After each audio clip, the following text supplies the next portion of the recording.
El camino del Calvario, capítulo 8. ¿Estás dispuesto a ser un siervo?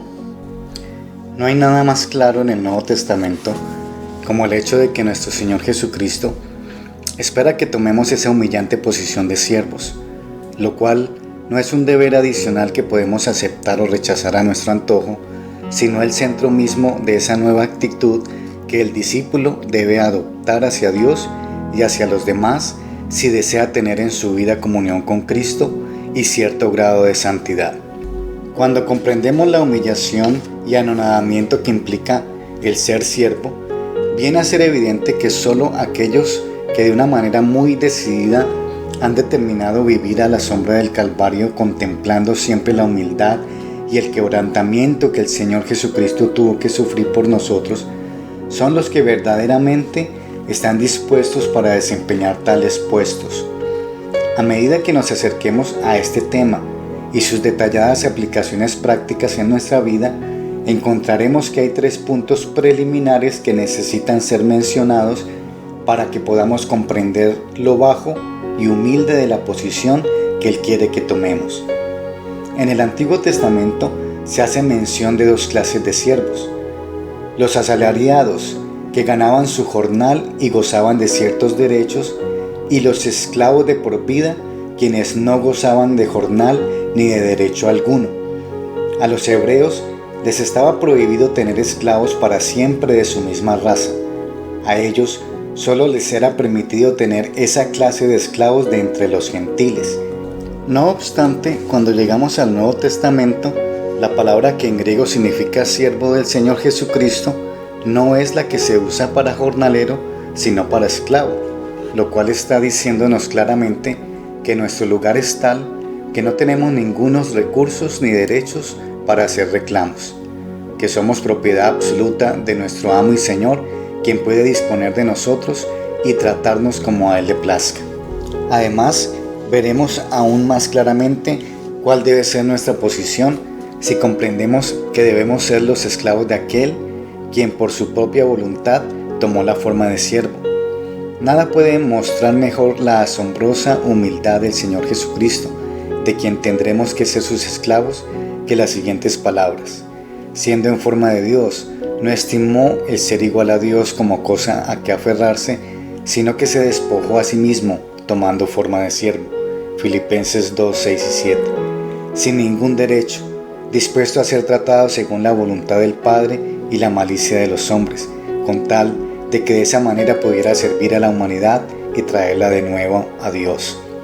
Usted y yo hemos de ser los esclavos de aquel que fue y seguirá siendo esclavo, cuyo carácter es siempre humilde y cuya actitud consiste en humillarse para servir a sus criaturas.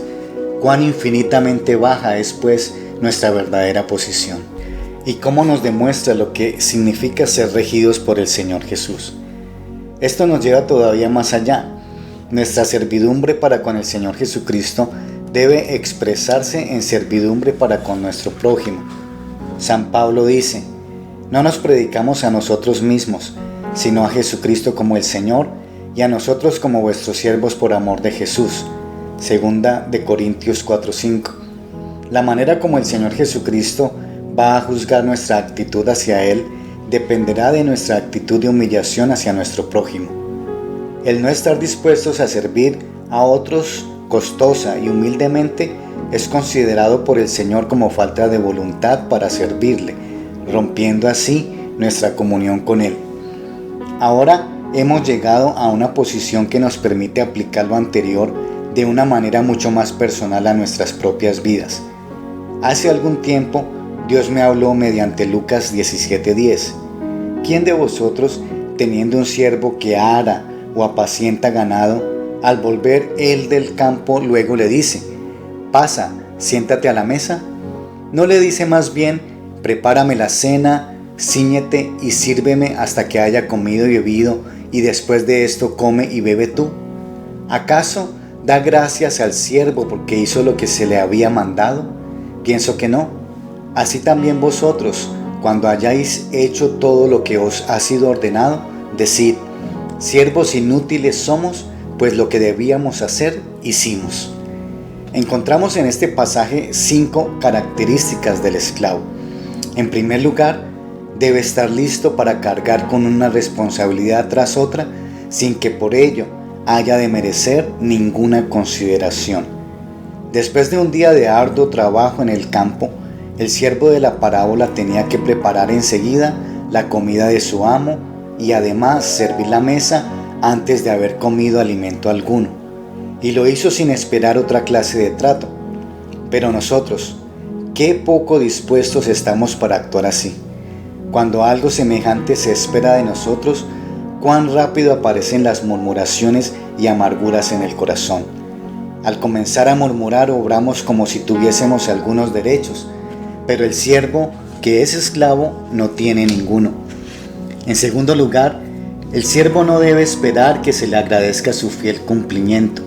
Muy a menudo servimos a otros, pero cuánto nos autocompadecemos y con cuánta amargura nos quejamos al ver que no nos lo agradecen.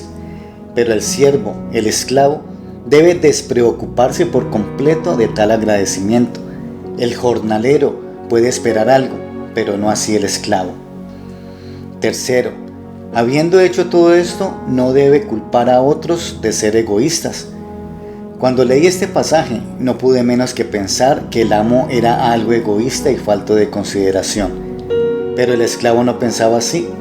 Él solo existía para servir a los intereses de su amo, sin darle importancia a la presencia o ausencia de egoísmo por parte de él. ¿Y nosotros?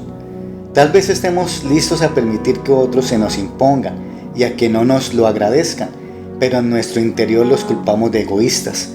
Esta no es la actitud de un esclavo, quien debe hallar en el egoísmo de los demás una oportunidad más para identificarse nuevamente con su Señor como el sirviente de todos. En cuarto lugar, habiendo cumplido con su deber, no hay lugar para soberbia o jactancia, sino que por el contrario, debemos confesar que somos siervos infructuosos, es decir, inútiles tanto para Dios como para los hombres.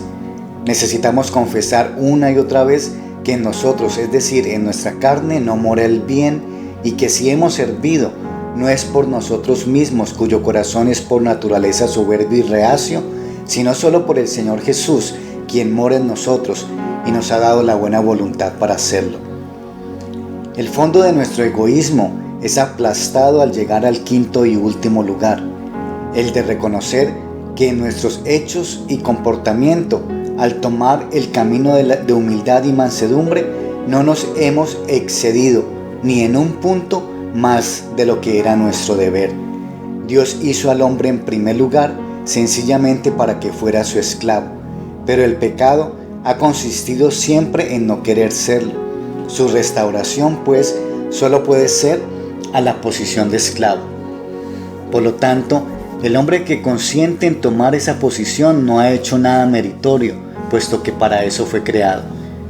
Este es el camino de la cruz, por el cual anduvo primero el humilde siervo de Dios por causa de nuestro pecado. ¿No debemos nosotros, siervos de ese siervo, andar por ese camino descendente? ¿Le parece duro y repugnante? Esté seguro de que es el único que conduce a las alturas.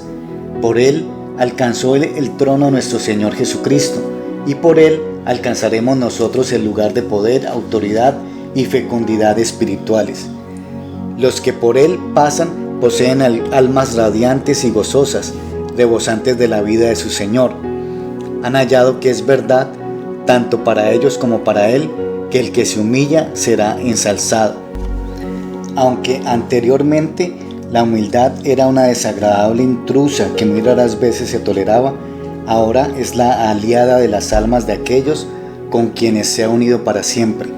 Si la oscuridad y el desasosiego llegan al alma, se debe exclusivamente a que en algún punto no hemos querido andar con ella por la senda de mansedumbre y quebrantamiento. Pero al buscar arrepentidos su faz, ella siempre está lista para acogernos de nuevo. Veamos ahora la gran importancia del arrepentimiento. No es por el solo hecho de ser más humildes en el futuro que llegaremos a tener vida abundante. Antes tenemos que arrepentirnos de actitudes y actuaciones pasadas en que todavía porfiamos, aunque solo sea el hecho de no querer pedir perdón. El Señor Jesucristo tomó forma de siervo, no solo para darnos ejemplo, sino para morir en la cruz por estos mismos pecados y para que con su preciosa sangre abriera la fuente que los puede borrar. Pero esa sangre no puede ser aplicada a los pecados de nuestro soberbio corazón hasta que hayamos sido quebrantados, arrepintiéndonos de lo que hemos hecho y de lo que todavía somos.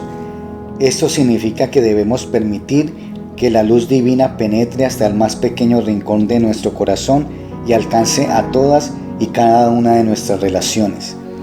Quiere decir que tendremos que ver que los pecados provenientes del orgullo que Dios nos mostrará hicieron que Jesús necesariamente viniera del cielo y muriera en la cruz para que fueran perdonados.